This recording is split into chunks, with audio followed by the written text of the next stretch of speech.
All righty, here we go. Welcome back, ladies and gentlemen. We are back.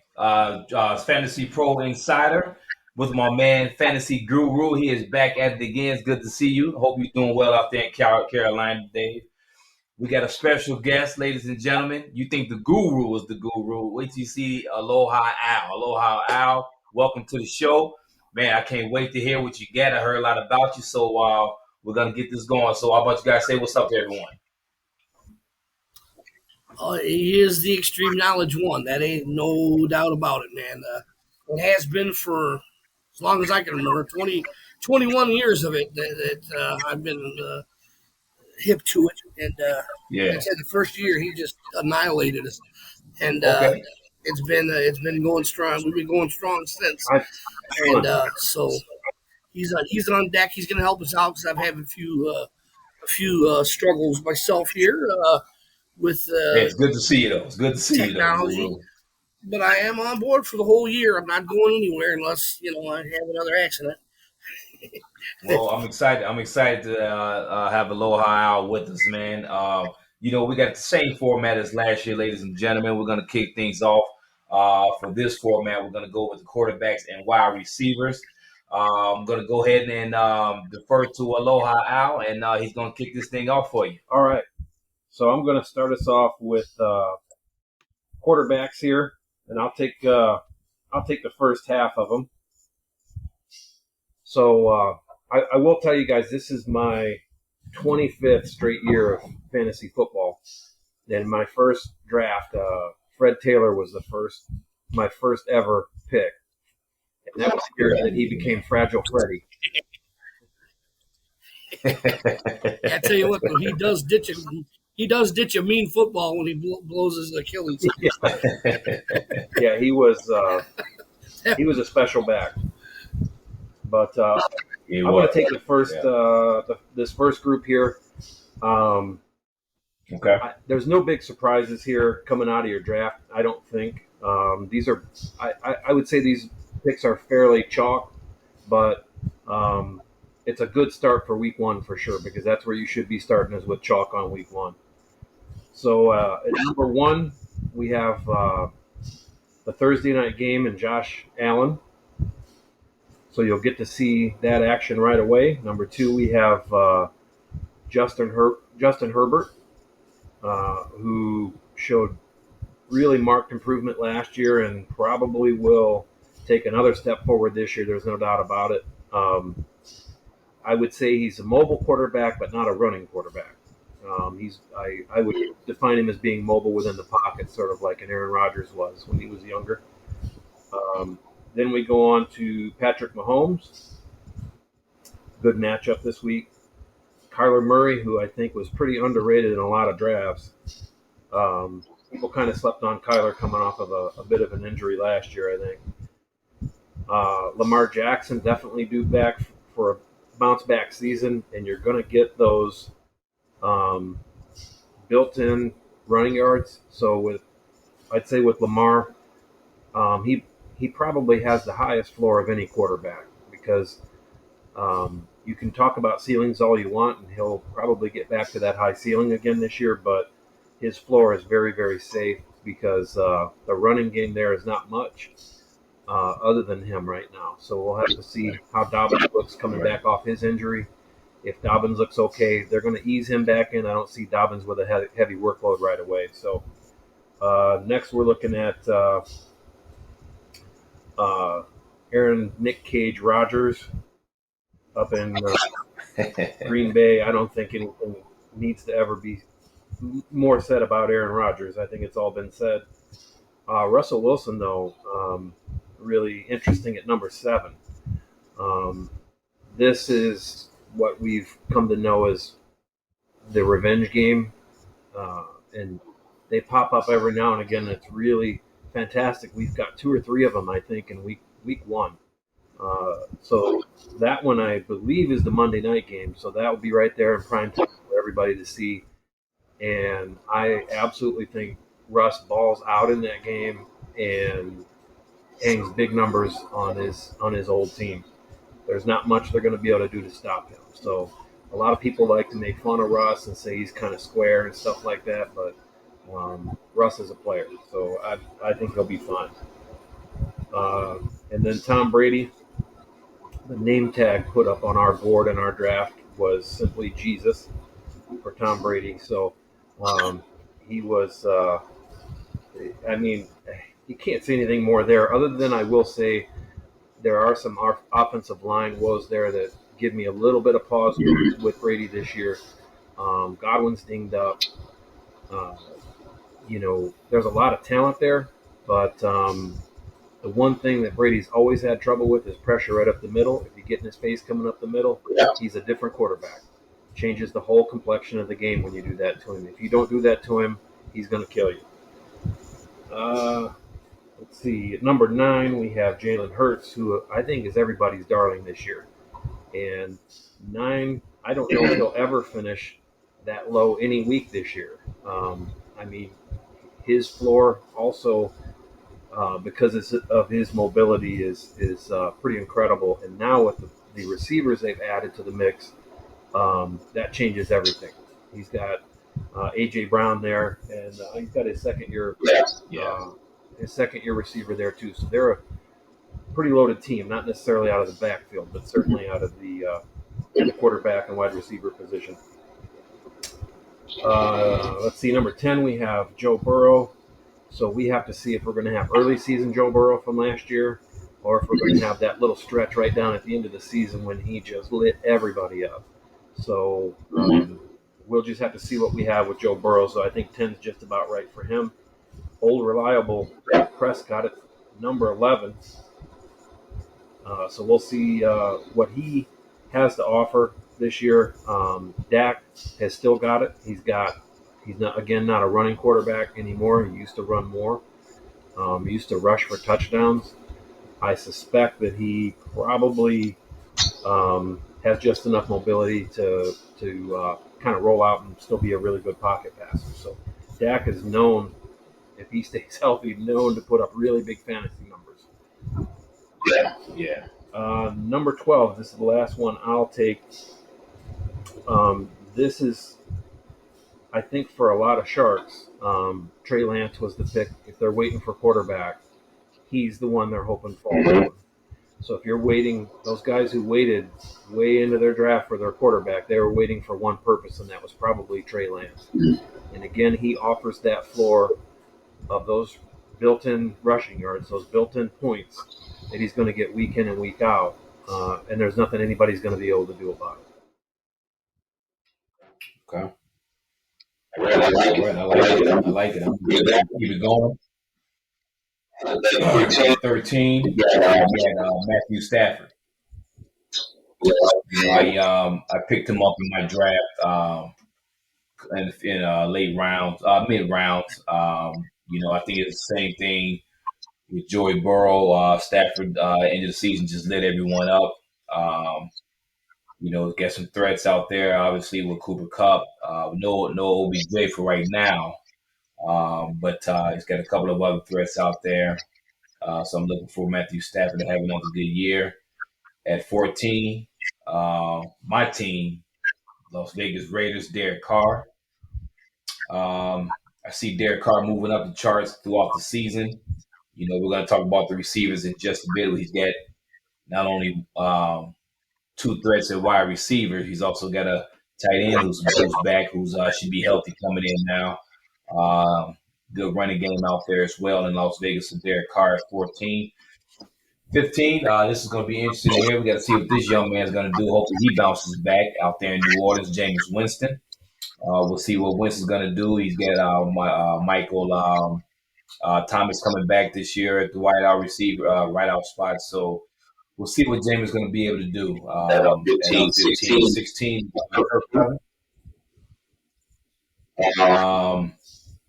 Again, he's got threats. So it's just if he can just control, have some ball control. He's got two threats at the wideout spots. He's got a running back, a top 5 running back. So it's all on Kirk Cousins. You know what I mean? We'll see there. 17. This team, I don't know when Guru's gonna stop cheering for them, but the Chicago Bears and Justin Fields. We'll see. I like the young man, but as Al was saying, he's going to be one of those QBs. He's going to be a threat with his feet. Doesn't have a lot of weapons, but he's going to use his feet to be able to get outside the pocket. Those receivers can break down the coverage, and he can kind of just dump some things off. I don't see a lot of long game from him, but I see a lot of dumping with Justin Fields and using his feet to get his receivers open.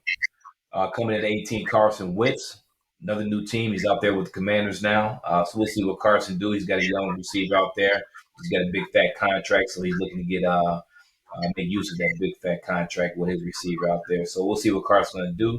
19, Matt Ryan. He's got a new team, Indianapolis. Matt Ryan's got some weapons as well, so we'll see what he'll do. He's got the second-year receiver and what's the boy name? He's the father of Pittman. He's got a receiver out there with Pittman. We'll see if Ty will be back. Got some threats. He's got a stud running back. So I think Matt Ryan's going to do well out there in Indy. Coming in at 20, Ryan Tannehill. Lost some talent with A.J. Brown and Julio. They did gain Robert Woods. Of course, you can't say anything about Derrick Henry. They got a running game out there. So Ryan Hill, Tannehill should be doing okay at 20. Here's one at 21. Here's another one that I was kind of waiting on in the draft as well, just kind of see what he's going to do because a lot of people say can't do no wrong this year. He's got it. They built the team around him. He's got some stud wide receivers in Tyreek Hill. He's got Jalen Waddell. He's got a stud tight end. What Tua Tagovailoa going to do this year? It's all on him. And are they going to put it on his back and see what he can do with this team? So Tua Tagovailoa coming in at 21. 22, Mac Jones out there in New England. He's got a new OC. So we'll see how that goes. OC, new head coach out there in the Raiders. So we'll see what New England's going to do with their new offense and Mac Jones. He's got a new receiver out there with Devontae Parker from Miami. He's got his tight end in Hunter Henry, so we'll see what he'll be able to do. 23, Jared Goff. Not much to say about the Detroit Lions, but 23, Jared Goff. Got some weapons. 24, here's an interesting. What's that? The Lions have some weapons there. Lions they got some young weapons. You're right, they do. They got some young weapons. They do. And Jared Goff is not a bad QB. He's not a bad QB. 24, Marcus Mariota, new quarterback out in Atlanta. We know what Marcus can do with his feet. We saw him come in some games in Las Vegas, and he had some highlights out there. So, I think Marcus is going to do well out there. He's another one that's got some weapons. Had a nice preseason. So he'll be a QB that will be able to get you some yards out the backfield as well. And then coming in and round out the top 25 quarterbacks, I'm going to go out to Jacksonville. That's going to be Trevor Lawrence, second-year quarterback, new head coach. We'll see what Mr. Lawrence will be able to do. So that's our top 25. And we are now going to go over to the wide receivers. Real quick, I don't mean to interrupt you, but if you guys have any quarterbacks that's not on the list that you might have a good feeling about, feel free to jump in and plug them in while we're there at the quarterback. I mean, I didn't list everybody for a reason. I mean, usually if you're outside the top 25, you're in trouble. But I just wanted to throw it out there. If there's something I missed, something we didn't put in the rankings.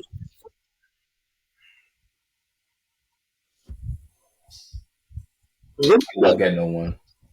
Yeah, I mean, I guess I would touch on Tua and Mariota as two that they did make the list, but Mariota, just because of what you touched on about his mobility, he is not as mobile in the pocket. He's a really good running quarterback, and that gives you that little bit more with him. I don't know that he's ever had the full opportunity for us to see exactly what he's got with the weapons around him and stuff like that. I mean, I don't know that he's going to be a great NFL quarterback, but I do think that he holds quite a bit of value in fantasy. And I think Tua, with his accuracy I don't know. That may just be my feelings on Tyreek Hill because he's just my favorite. I mean, you know, we talk about our rosters a little bit, I guess, but I have Jonathan Taylor and Dalvin Cook, and my favorite player to watch is Tyreek Hill. So if those two guys are playing, they're on my fantasy team. He's not, but if I can watch somebody play, it's going to be if I can watch one guy play, it's going to be Tyreek Hill. So I think he changes the whole dynamic of that team. I don't think it hurts Waddle at all. And I know we'll get to the pick later, but they've got a pretty nice little back down there too that a lot of people slept on. Yeah. Yeah. Okay. All All right, right. man. That said, why don't we jump on ahead then to the wide receivers? Um, we'll have a little bit to talk about at the end of the Rams here. Gentlemen, go ahead and get us started. Who wants to take the lead? Go ahead. You want to lead off with receivers? Yeah, I'll kick this one off. I'll do the first half. Coming in top wide receivers, number one, no surprise here, Cooper Kupp, Los Angeles Rams. Um, he was. What else can you say about this man? I mean, whether you get another number two or not out there. Or earlier in the year we had Robert Woods, they had OBJ, and Cooper Kupp still get it done, night in and night out. So he's coming in at number one. Number two, Justin Jefferson out of Minnesota. Um, a stud. You know what I mean? Obviously, Adam Thielen kind of took a back seat out there. With him and Stephon Diggs, Justin Jefferson just came out of nowhere and just dominated over there. So he's at number two. Number three, Devontae Adams, new team, new quarterback. However, they've got a connection back in college though out down there in Fresno with him and Derek Carr. So they're looking to rekindle that relationship. I think it's going to be good. I'm excited to see Devontae Adams and Derek Carr this year. Number four, Jamar Chase. Um, earlier last year, they talked about him coming out of college. How he was, dropping balls and this and that, and brother looked good to me out there. He was another one that just continued to push on and get better. You know what I mean? So Jamar Chase at four, at five, Debo Samuel. So excited to see him with a new quarterback in Trey Lance. So that's going to be good seeing Debo coming out the backfield as well. Six, Stephon Diggs out of Buffalo. Um, I just saw that Emmanuel Sanders just retired. So that's one thread leaving out of Buffalo. But Stephon Diggs, he'll get it done regardless who's out there with him. He's still going to get things done. He still got some other young receivers out there though, but he'll get it done. At number six, number seven, Mike Evans out of Tampa Bay. It's going to be an interesting one as we talk about Tom Brady. He's got a lot of weapons. Mike Evans is going to be number one. Chris Godwin coming back from an injury. They got a new weapon with Julio Jones. We're not sure what we'll see out of Julio. We didn't get to see much of him out of Tennessee. So if Julio can just do just a little bit, that'd be good for Mike Evans. Eight, Keenan Allen out of Los Angeles, the Chargers. He's coming out of at number eight. Number nine, Tyreek Hill, the Cheetah. He's gonna be the same as he's in Kansas City. You know what I mean? Just hopefully Tua can just get it out there to him. You know what I mean? So number 10, CD Lamb, coming out of Dallas. Lost his partner with Amari Cooper. So he's gonna see quite a few more double teams out there, but. CeeDee Lamb, he's a young talent that can get open. And he'll do some big things out in the Big D. 11, Michael Pittman Jr., as I talked about him earlier with Matt Ryan out of Indiana. It's excited to see him for his second year. Number 12, going to a new team from Tennessee to Philadelphia, A.J. Brown. So they with the young quarterback Justin Hurts. So excited to see A.J. Brown out there. And Jalen would do great out there. 13, Cortland Sutton He's got a new QB as well, and Russell Wilson. So 13 out of Denver. We'll see Cortland. 14 T Higgs out of Cincinnati. Another weapon for Joey Burrow. And rounding out the top, the 15 for the wide receiver picks, we're going to go out to Washington with that big fat contract that he received. That's Terry McLaurin with a new quarterback and Carson Wentz. Gary, And we'll see how things go out. All right, so Al, you want to go ahead and finish it up? yeah, I'll take it from there. I just wanted to say real quick about wide receivers. A lot of those guys that you just mentioned off, or quite a few of them, I'd say, some of the very best ones have moved on to other teams. And it's been my experience in playing fantasy football that sometimes it takes those star receivers a little longer than it takes star running backs. So if a star running back goes to another team, they might, hit the ground running, so to speak. Whereas receivers might take a little bit more time, but don't give up on Cheetah. Don't give up on Devontae. They may very well come. I mean, they're so talented; they may come firing out of the box. But sometimes with free agent receivers, it may take them just a little time to get rolling.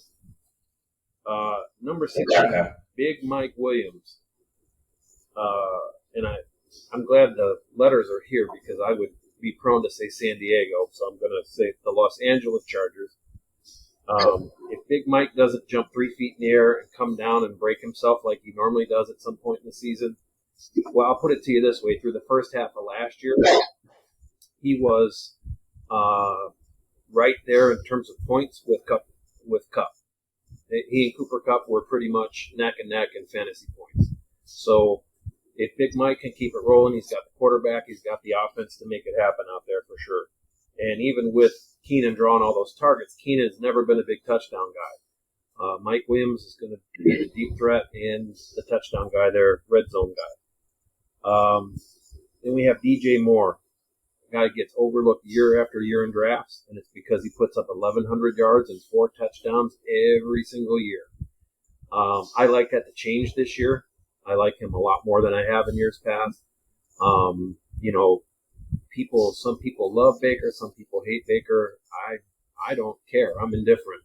What I need Baker to do is throw the ball to DJ Moore because DJ Moore is a special talent.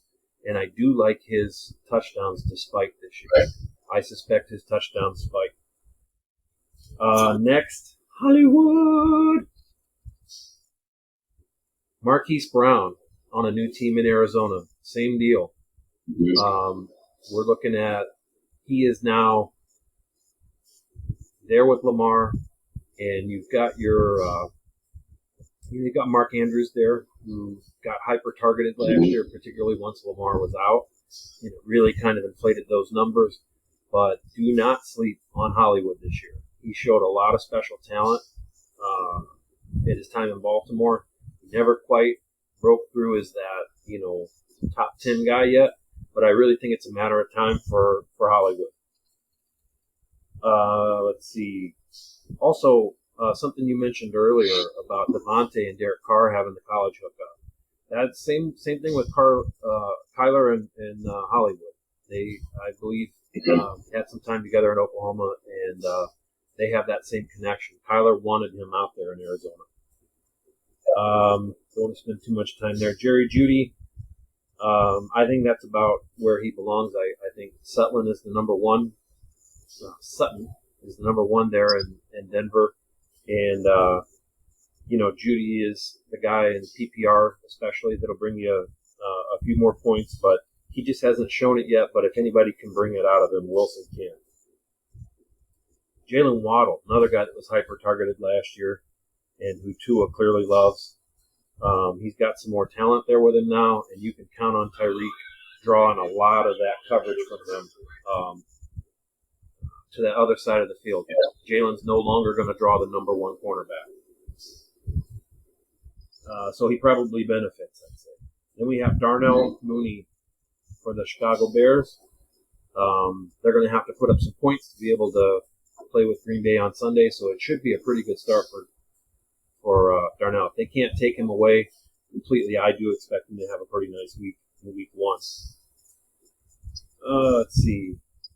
We have Juju Smith-Schuster, another receiver that's gone to a big-time quarterback.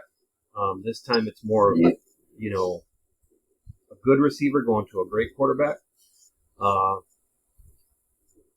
He had Antonio Brown in his best seasons. That really seemed to be, for me, what set him apart, was having that other great receiver on the other side of the field. That made all the difference for Juju, but I like him this year in Kansas City, and clearly Mahomes is special, so we'll see what happens with Juju, but seems about right for him. Allen Robinson, another guy that probably got slept on a little too much in drafts this year in your fantasy drafts. Robert Woods had put up when healthy, put up some good numbers out there as number two with Kupp on the other side of the field. So you can count on Robinson drawing lesser coverage with Kupp on the other side of the field. Let's see, then we have lost my place here. Michael Thomas, New Orleans. He has another good receiver running with him now in Olave. Winston looks healthy. So Michael Thomas, will see if he can return to 2019 form when he was far and away the number one receiver in fantasy football in all formats. So we'll see what he has left. I suspect it's something. Let's see. Then we have Adam Thielen, looking for a bounce-back season. Another guy that probably got slept on in drafts. One of these years with these guys, when they get to be around 30, is they have it one year and then it just goes away. So I don't know. I tend to think Thielen still has it. That's why he's here in the ranking. But he's a receiver I'd like to have on one of my fantasy squads. I don't own any Thielen this year, and I wouldn't mind having some because he is quite the red zone target. Robert Woods is now the number one in Tennessee. Robert Woods is an excellent receiver. So keep an eye on him and see what he does as a number one now. Amon-Ra St. Brown in Detroit. They do have some weapons up there. Swift out of the backfield, catching the ball, running the ball. And then you have Hawkinson playing tight end. Shark is there now. And Amon-Ra St. Brown has big attitude, big confidence. He does not lack for confidence. So he will certainly get out there and do his thing. Deontay Johnson in Pittsburgh comes in at number 28. And Deontay clearly was a special talent. We'll see what Trubisky can do as a starting quarterback. I suspect that they go to the rookie at some point this year. But in the meantime, Deontay is an excellent, very talented receiver. So I wouldn't be surprised to see a pretty big breakout from him this year. Number 29, Rashad Bateman out of Baltimore. Now your number one receiver in Baltimore, number one wide receiver. Seeing what we get out of Mark Andrews this year, but Rashad Bateman is definitely the number one in Baltimore and is a special talent. Number 30 is Christian Kirk in Jacksonville. And Dave, you want me to go ahead and hit on these lottery tickets real quick? Yeah, I was going to try. Yeah. By all means, feel free to try to speed this first half up. The first half of the lottery tickets? No, just go ahead. Okay. So just a few bonus plays here that we have listed at the end of our receivers list as sort of what we have labeled as lottery tickets for the week. Amari Cooper, very talented receiver. We'll see what he can do in Cleveland. Then we have Devonta Smith, very, very talented year two receiver in Philly. Chris Godwin, keep an eye on his health, but that ball's going to get flung around a lot down in Tampa. Big DK Metcalf out in Seattle. Somebody's going to be catching passes out there. They have two fine receivers. They are lacking at quarterback now. Their line is fairly weak, but somebody's going to be catching the ball out there and putting up some fantasy points, just not as consistently as they probably did before. Hunter Renfrow was just an absolute beast in Vegas last year, and now is with Devontae lining up on the other side of the field of him, he no longer seeing top cornerbacks. Tyler Lockett, that other receiver I was mentioning in Seattle, we have there. And then for me, just to kind of touch on, we all have kind of our own personal listing. We have Brandon Cooks here, and I'm just going to tell you, Brandon Cooks is in my top 25 this week, my personal top 25. So I like him, even being closer to 40 on most lists. I like Brandon Cooks, somewhere between 20 and 25 this week. And if you have him on your roster, you probably gave some draft capital for him, so I would play him. And I'm going to give you two more real quick names for some little guys. Slot receivers, both in New York. One is in Buffalo, Isaiah McKenzie, and the other one is with the New York Giants. His name is Wan'Dale Robinson. Both playing out of the slot with Manny Sanders now gone. Jamison Crowder kind of hanging around hurt. Keep an eye. I mean, these are not the number 2 receivers on their team. Both teams have, really high-level, capable number 2 receivers. But keep an eye on Josh Allen starting to look for that underneath dump off to that slot receiver the way he used to do with, it was a kid he got from Dallas. I think he just left.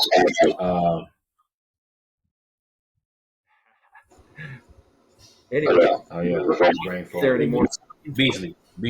So he's gone, and a lot of people, these guys might be on your waiver wire. Wan'Dale Robinson probably should be on your waiver wire right now, but again, if we're looking at lottery tickets, that's somebody that a lot of people are going to be going to their waiver wire for after week 1. Yeah, I think that'll round off running backs. We'll jump ahead real quick. We'll do the kickers this week, and you guys handle that. There's 20, and then we'll step to the next group of rankings. But guys, go ahead and take over. Take the kicker and knock them out if you would. Okay, you may kick these off. How was that? Either one. Okay, that was a little dad joke there. Justin Tucker has a strong leg. I'm not going to say anything else about it. He's coming in at number 1. I don't have much to say about kickers. I like playing in kicker leagues. I think fantasy leagues should have kickers because the NFL has kickers. But other than that, I don't have a lot to say about them. So that's all I got to say. Number 2, Harrison Butt kicker. Number 3, Evan McPherson. Number 4, Tyler Bass. Number 5, Matt Gay. Number 6, Dustin Hopkins. Number 7, Daniel Carlson. Oh, man, I got stuck with Young-Hoo Koo. Number 8, Atlanta Young-Hoo Koo. Number 9, Daniel Carlson. And number 10, Randy Bullock. The only thing I would add to any of these guys is that if your league gives bonus points for 50-plus yard field goals, look into them a little bit deeper. Don't just look for good offenses. Look for guys that also have really strong legs. Yeah, absolutely. All right, 11, Matt Prater. Number 12, Jake Elliott out of Philly. 13, Ryan Sukup out of Tampa Bay. 14, Brandon McManus out of Denver. 15, Mason Crosby out of Green Bay. 16, Jason Sanders out of Miami. 17, Robbie Automatic Gold from San Fran. Number 18, Will Lutz. Will Lutz used to be I was really strong on Will Lutz past few years when with the Drew Brees years. Will Lutz was good. Still is good, but he was automatic out there with Drew Brees. Number 19, Nick Folk out of New England, and rounding out the top 20 kickers, coming in at number 20, Rodrigo Blankenship out of Indiana. The goggles. I think that's going to pretty much, unless we have anything to add to what we've gone through, I think that'll round out the first half of our show. We're going to switch gears, and we'll rejoin you folks in a few minutes with the rest of our weekly rankings. So, thanks for tuning in with us. Jay, you want to take us out? Yeah, appreciate it, Guru. We're gonna go ahead, like Guru said, we're gonna go ahead and transition to over to our next segment. We're gonna give you guys the top running backs, type tight ends, and the top defensive special teams. Well, for those teams, those leagues that have those. So Here we go. we'll just be back shortly. So just sit tight, grab a snack, and we'll be back. All right. Thank you very kindly.